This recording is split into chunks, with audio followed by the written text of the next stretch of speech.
It is my honor and pleasure to be tasked to introduce our keynote speaker tonight. He serves as the Director of Scientific Programs at Health Security Partners, a nonprofit organization based in Washington, D.C., and dedicated to building local capacity for health security globally. His training is in molecular biology and biochemistry, and he holds a PhD from Johns Hopkins University. After conducting bench research for a few years, Dr. Prasad moved to the field of global health security, working through a number of nonprofit organizations to strengthen laboratory and health security capacity. He has been supporting partnership to prevent, detect, and respond to emerging global threats in the Philippines and across the Asian region since 2006.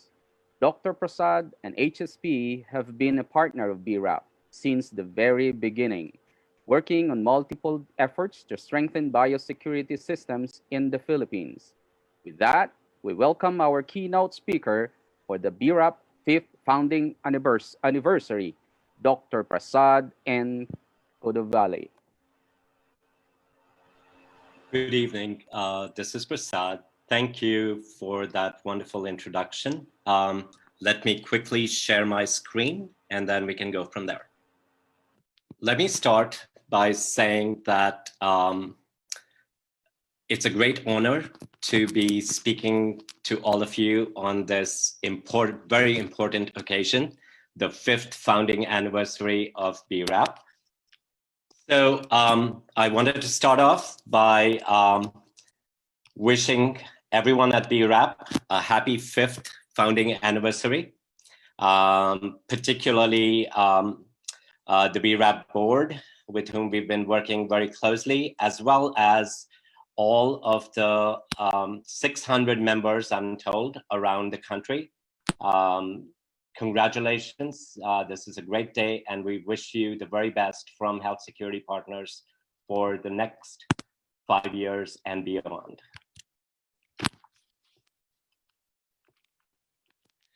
I wanted to show 2 pictures from our partnership. You will see on the left, our first ever joint activity, the BRAP HSP Lab Network meeting that happened in Cebu back in 2016.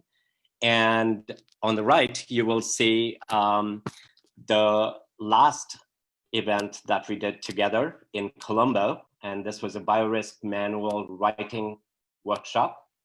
And this was particularly special because it was not just BRAP and HSP, but it was a collaboration with the Pakistan Biosafety Association. And so I just wanted to show this picture because this was the last activity we did before the pandemic. And also BRAP is not just a value add for the Philippines, but the kinds of programming that BRAP is coming up with has been recognized by other countries and other associations. And they have, the Pakistan Biosafety Association particularly, they came to us and said, could you please have BRAP come and do the BioRisk manual write shop for us? And currently there are, about 14 institutions around Pakistan that are developing their BioRisk manuals thanks to this effort from BRAP. And I also want to say that it's a great pleasure working with BRAP always, because it doesn't feel like work. Whenever we work together, we also have fun. And I want to show a picture to illustrate that. Here's Doc Martin in Baltimore, Maryland, with a local crab. So with that, let me move to the topic at hand. I wanted to share some thoughts about biosafety and biosecurity. What does it look like now, and what is it going to be post-pandemic? In particular, I'd like to talk about three questions. How has the pandemic affected biosafety and biosecurity? Which seems quite obvious, but it's worth taking a look at. What are the current needs? And what are we going to do next and after the pandemic? And all of the investments that we are currently making into biosafety and biosecurity systems, how can we use all of that and leverage that to build better systems for the future?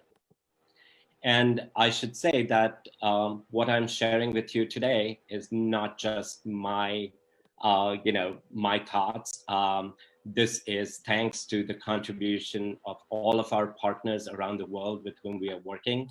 They are the ones who are coming up and talking to us about what is needed, where are the gaps, how can we do things better? And so this is sort of a collection of their ideas and opinions. So pre-pandemic, this is what the National Diagnostic Network looked like for most countries, with a national reference lab and a few subnational labs that would jointly work together to meet the diagnostic needs of the country. And so you can see there are just a handful of labs in each country that were prepared to deal with a high-risk pathogen. And this is what it looks like now in many countries and most countries, where pretty much every lab that is available is being tasked to start testing. And I can tell you that in some countries, even animal health labs have been called in, and they are able to do real-time PCR. And so you have animal health sector, you have the private sector, of course, and you also have university labs joining the human health labs around the country. So what does this mean? Let's take a look at a few examples. I was told that in the Philippines, there are now more than 80 labs and more coming online. In neighboring Indonesia, there are more than 250 labs. And in a country like Pakistan, we find there is something over 100 labs. So if we assume that there are, a minimum of 5 people in each lab, we are talking about lots and lots of people who are now handling high-risk pathogens around the world. And most of these people are probably, many of these people are working for the first time in a BSL-2 plus laboratory. And this is a safety risk because often they have no experience of handling high-risk pathogens. And this is also of security concern, as you know, to various people, because a lot more people now have access to this pathogen.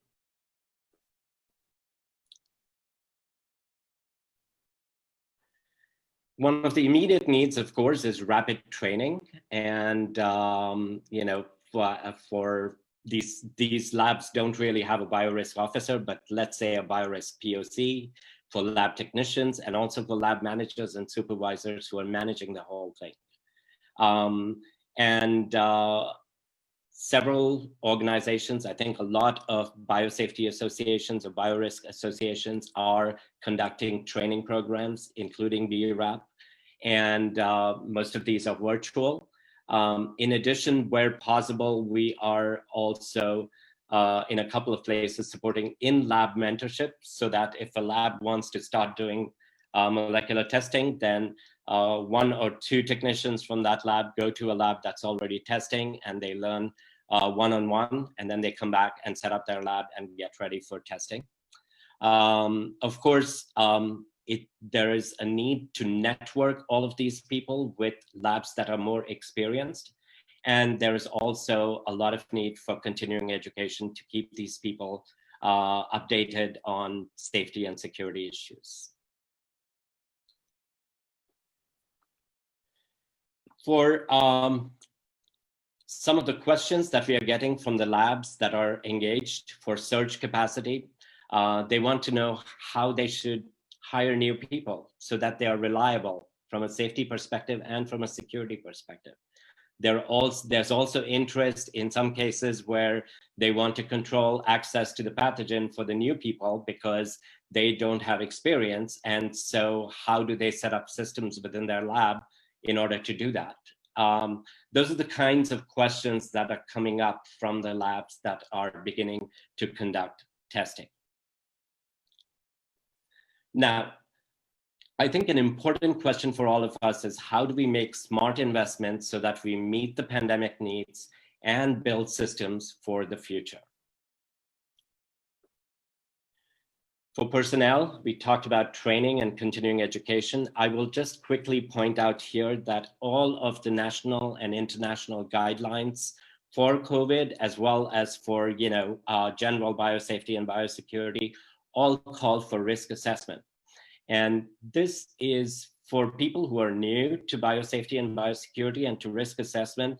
This is a huge gap, and this is a really difficult thing to be able to do after one webinar or after one session on biosafety and biosecurity. And this is an area where investment is needed at various levels in order to help people with risk assessments. And I would also say that a lot of people are able to do biosafety risk assessments. Biosecurity risk assessment is pretty much non-existent in many countries. We hope that we can take all these new people and put them on a pathway to become BioRisk officers or a pathway to IFBA certification, and keep them interested and engaged in biosafety and biosecurity to build a culture of responsibility. And I will also say that in some countries, there is a lot of interest from the country to develop a directory of labs and personnel that would be available for future health emergencies so that they don't have to scramble if there were to be a health emergency in the future. Establishing systems. As you know, many countries are now coming up with national biosafety and biosecurity guidelines that are specific to COVID. And I show here an example from Indonesia. If you have developed national guidelines for COVID-19, then that is pretty much a precursor for down the road to develop national biosafety and biosecurity guidelines for the whole country, which is a requirement for many of the systems like GHSA, etc. It's important to have national guidelines. So again, the investments you're making in the pandemic are going to pay off in the longer run to build systems. The other thing I've noticed is that in some countries, there's a COVID-19 specific lab audit process. And once the audit is complete and the lab has met the requirements, the lab is allowed to go ahead and do lab testing. This is, again, a precursor for some kind of lab certification scheme or a lab registration and audit scheme that could, in the future, focus on making sure that the country has biorisk management capacity. And finally, a word about infrastructure. I know that there are underserved areas in most countries where there is no lab infrastructure, and people are making decisions about should we buy new labs, build new labs, or should we refurbish existing ones? And there are a lot of vendors who are very interested in selling prefab container labs. A word of caution, please consult your BioRisk Association or your BioRisk experts before you go out and commit to buying labs. And I will also say that there are a lot of vendors who are selling DSL-3 labs, and they're selling mobile labs, which are both not required in order to mount an effective response to COVID-19. And keep in mind cost of operations and the long-term ability to sustain these kinds of things. There are also biosecurity concerns. We know that our transport systems are not secure. And I can tell you that HSB and BRAP have an ongoing project that we had to put on hold because of the pandemic. And when we resume it, it's going to look very different from where we started. But there have been examples of, COVID-19 samples, trucks carrying them being hijacked, etc. We are also hearing that there is pressure to share samples. So in other words, labs are getting samples for diagnostic testing. They are passing those samples on to research labs, and they're passing them on to research labs within the same institution. So for example, at a university, and in some cases, they're being passed on to the private sector. And the requests come in different ways. People say, oh, we want to start COVID testing. Could you please share some samples so that we can get our PCR up and running? We need controls. Others in the private sector are trying to get samples in order to develop diagnostics, in order to do research. And this is of concern because there is really no, at the national level, we don't know who is sharing samples with whom and where these samples are going to end up.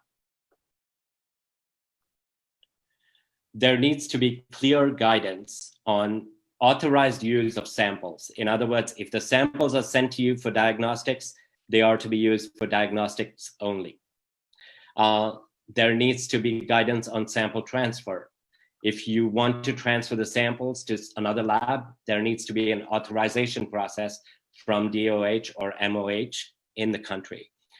Sample retention policy. How long should you keep the samples? How long are you allowed to keep the samples? And then there needs to be some kind of documentation on the storage and proper disposal of the samples. And there needs to be a mechanism available for consolidation. If you think there's a sample that is really valuable that you would like to save, you should be able to send it to the National Reference Lab or to another secure location for storage. And the reason these things are important is that you can imagine a post-pandemic scenario where labs all over the country have SARS-CoV-2 samples.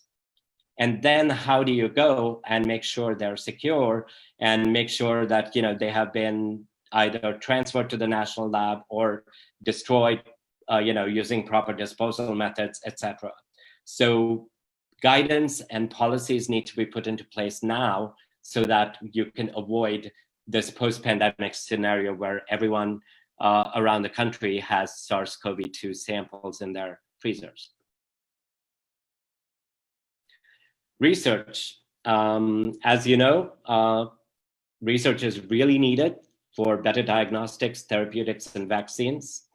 I'm showing you this little graph here, and you see that research funding always increases after an outbreak. And you can see the increase after SARS, after MERS, and now with COVID. This is funding for coronavirus research. And a lot of these sources are private sources of funding. So nobody really knows anything about them until the research lab either publishes a paper or they file for a patent. That's when you realize that they have been working on SARS-CoV-2 and they have been doing all these things with it. So that is of concern. Virus propagation, as you know, is both a safety concern and a security concern. And research, a lot of research requires that.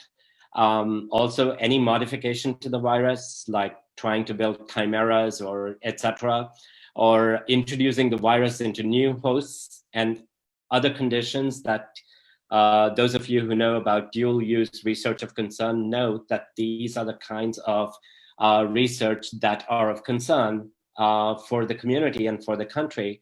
And so research, there's a lot of research going on that we don't know about, and there's a lot of research that could be of concern. And then, of course, down the road somewhere, there will be greater increase in virus hunting projects, as I call them, increased coronavirus and bat surveillance. That's going to happen globally. How does one do that responsibly? These are some of the questions that we are facing and we're going to face. And I just want to quickly say that there needs to be oversight of research at the national level, at the institutional level, at the individual level. Research is absolutely needed. It's really important. And we need to encourage it as much as we can, but at the same time, we need to be careful. And I think, for organizations like BRAP, now's the time to raise researcher awareness. And if they're going to propose a SARS-CoV-2 project, how do you do a risk assessment and mitigation for it? Now's the time to strengthen IBC or institutional biorisk committees so that they can review such proposals and they can have oversight mechanisms. If there are funding agencies that are looking to fund coronavirus research, they should also be prepared to do review. And then there, of course, there isn't anywhere in the world, there isn't good national guidance for dual use research of concern. There is some guidance, including in the US, but we don't think it is adequate, or that it is. For example, it doesn't cover SARS-CoV-2 because it's not a select agent. And then there needs to be, at some point down the road, there needs to be a national mechanism for review of such proposals that of research that involves dual use research of concern, research that is risky. Finally, we're always told to look at the silver lining in the cloud, and we have started using virtual platforms like never before. And I call on everyone to start using this technology to stay in touch with your counterparts.